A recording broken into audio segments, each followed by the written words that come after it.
En mai 1940, les Français fuient devant l'avancée des troupes allemandes.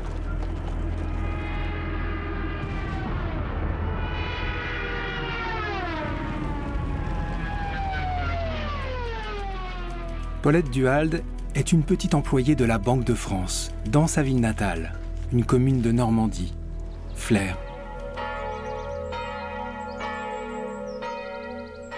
C'est une frêle jeune fille à la santé fragile.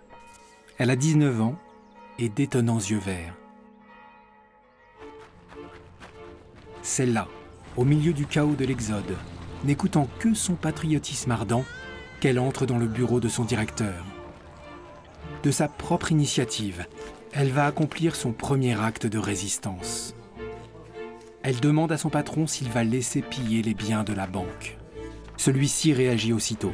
7 camions sont chargés d'archives et dirigés vers Bergerac.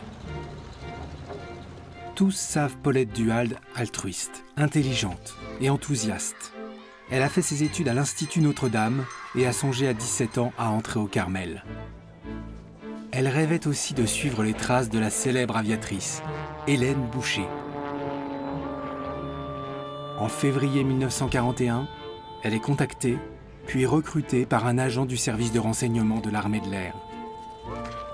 Devenue agent des services secrets de l'armée française, elle est le seul maillon à Flers d'un sous-réseau dirigé par le canet Robert Jeanne.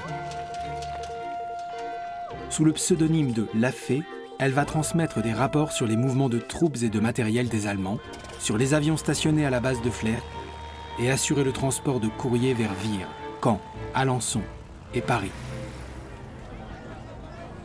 À Flers, même ses parents ne savent rien de ses activités intenses.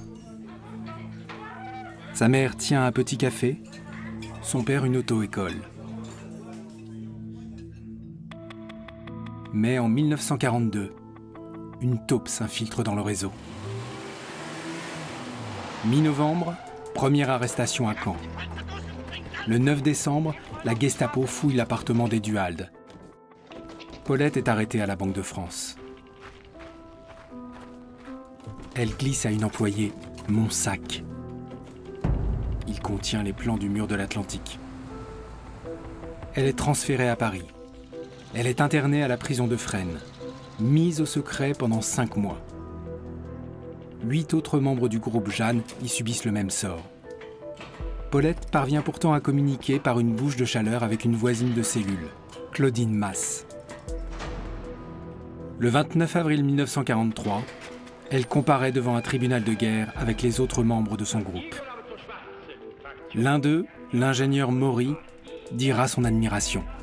« Je la verrai toujours avec ses yeux magnifiques et son attitude courageuse qui étonna les officiers supérieurs allemands. » Une autre, Madame Majot-Durazo, rapportera « Le colonel allemand qui présidait le conseil de guerre lui dit « Mademoiselle, en tant qu'officier allemand, ennemi de la France, je vais vous condamner, mais en tant que soldat, je m'incline devant votre attitude et je salue votre patriotisme. » Elle s'attendait à la mort, elle est condamnée à 5 ans de forteresse. Sortie du secret, elle est colfactor, préposée au ménage des couloirs et à la distribution des colis et de la soupe. Interdiction de parler. Là commence pourtant son extraordinaire action de soutien aux autres internés, qui l'ont baptisée Jojo. L'une d'elles, Noémie Annie Lefebvre, dira « Il était étrange de constater à quel point cette camarade, si jeune, si timide, si effacée, avait d'autorité sur la plupart des prisonnières. Tous les témoignages de rescapés concordent. Son sourire et son regard lumineux sont un rayon de soleil, et elle réussit à rendre à tous les plus grands services. Elle va jusqu'à avaler des messages qu'on lui confie pour qu'ils ne soient pas découverts au cours des fouilles. Elle sert d'intermédiaire entre camarades d'une même affaire pour éviter qu'elles ne se contredisent au cours des interrogatoires, ce qui leur évite d'être condamnées et envoyées en Allemagne. Au risque du cachot, c'est elle qui entame à très haute voix les prières, reprises par les autres prisonnières pour soutenir le moral d'un prisonnier interné avec les hommes à l'étage du dessous.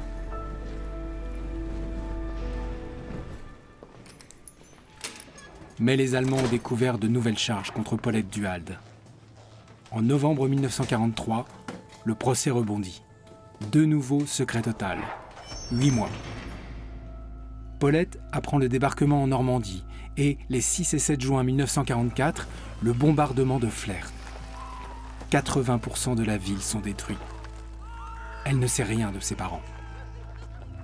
C'est le cœur déchiré que je vous écris cette dernière lettre sur le sol de France, car je partirai lundi matin à 5 h pour l'Allemagne. Destination inconnue. Le 16 août, Flers est libéré. Paulette quitte Fresnes avec plusieurs centaines de détenus. Après bien des détours dus aux bombardements alliés, elle arrive à la prison de Cottbus, où elle retrouve d'anciennes camarades, dont Madame Majot-Durazo. Mais 3 mois plus tard, alors que les forteresses alliées sillonnent le ciel, c'est le départ pour le camp de concentration de Ravensbrück. 40 femmes par wagon à bestiaux. Arrivé le 21 novembre 1944, cet hiver-là, la température descendra à -26. Paulette est affectée au travail en usine et au tri des objets pillés. Pneumonie, appel sous le froid à 3 h ou 4 h du matin, typhoïde, puis grippe, angine, dysenterie. L'entraide joue. On se relaie pour lui éviter un transport vers l'inconnu, pour la soigner, la nourrir. On sait dans le camp que les Russes sont arrivés à Berlin. Le 15 avril, Claudine Masse découvre Paulette au bloc 8 et dira « Il n'y avait plus que ses grands yeux verts ». Dans la nuit du 22 au 23 avril 1945, la lumineuse jeune fille s'éteint, entourée de ses compagnes. Elle est déclarée morte pour la France, citée à l'ordre de l'armée avec attribution de la Croix de guerre avec palme, décorée de la Légion d'honneur et de la médaille de la Résistance. La France fixe comme l'un des buts. Le général de Gaulle lui rendra hommage le 1er septembre 1945.